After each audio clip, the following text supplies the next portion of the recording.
இனாடா foundation சார்பில் பழவேலி பழங்குடியினர் பகுதியில் கோடை பயிற்சியின் பகுதியாக சிறப்பு மருத்துவ விழிப்புணர்வு முகாம். செங்கல்பட்டு மாவட்டம் பழவேலி பகுதியில் 50க்கும் மேற்பட்ட பழங்குடியினர் வசித்து வருகின்றனர். இனாடா பவுண்டேஷன் சார்பில் செங்கல்பட்டு மாவட்டத்தில் பழங்குடியினர் வசிக்கும் பகுதிகளில் அவர்களின் வாழ்வாதாரத்தை மேம்படுத்த கோடைக்காலத்தில் சிறப்பு பயிற்சி முகாம் பயிற்சியாளர் பரஞ்சோதி தலைமையில் சிறப்பாக நடத்தப்பட்டு அனைவரின் பாராட்டையும் பெற்று வருகின்றனர். பழவேலி பகுதியில் இன்று சிதண்டி குழந்தைகளும் நடைபெற்ற சிறப்பு கோடைக்கால பயிற்சி முகாமில் பங்கேற்றனர். பாரத் மெடிக்கல் காலேஜ் சார்பாக பழங்குடியினர் பகுதியில் கோடைக்காலத்தினால் ஏற்படும் உபாதைகளில் இருந்து காத்துக்கொள்ள ஹெல்த் விழிப்புணர்வு ஏற்படுத்தினர். மேலும் இனாடா பவுண்டேஷன் சார்பில் குழந்தைகளின் கலைத்திறனை வளர்க்கும் விதமாக பேப்பர் கிராஃப்ட் செய்முறை ஒருங்கிணைப்பாளர் ஜெயசந்திரன் குழந்தைகளுக்கு பயிற்சியளித்தார்.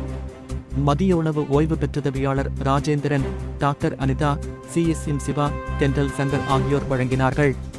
தின்பண்டங்களை முடிச்சூர் பகுதியைச் சேர்ந்த மலர்விழி மற்றும் குமுதினி இல்லம் தேடி கல்வியாளர் குழந்தைகளுக்கு வழங்கி ஊக்கப்படுத்தியும் உற்சாகமூட்டியும் பேசினார்கள். குளிர்பானம் வார்டு உறுப்பினர் கபாலி வழங்கினார்கள்.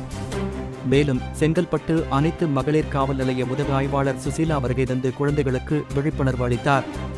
நிகழ்ச்சியில் இனாடா பவுண்டேஷன் பயிற்சியாளர் பரஞ்சோதி ஒருங்கிணைப்பாளர் ஜெயச்சந்திரன், பாரத் மெடிக்கல் காலேஜ் மதன் மற்றும் குழுவினர், தேசிய குற்றப்புலனாய்வு நிறுவனத்தின் டாக்டர் அனிதா ஞானராஜ் பங்கேற்று 16 குடும்பங்களுக்கு தலா 5 கிலோ அரிசி வழங்கினார்.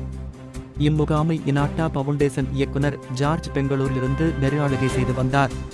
கிரேசியஸ் ட்ரஸ்ட் நிறுவனர் சதீஷ்குமார் நன்றி கூறினார்.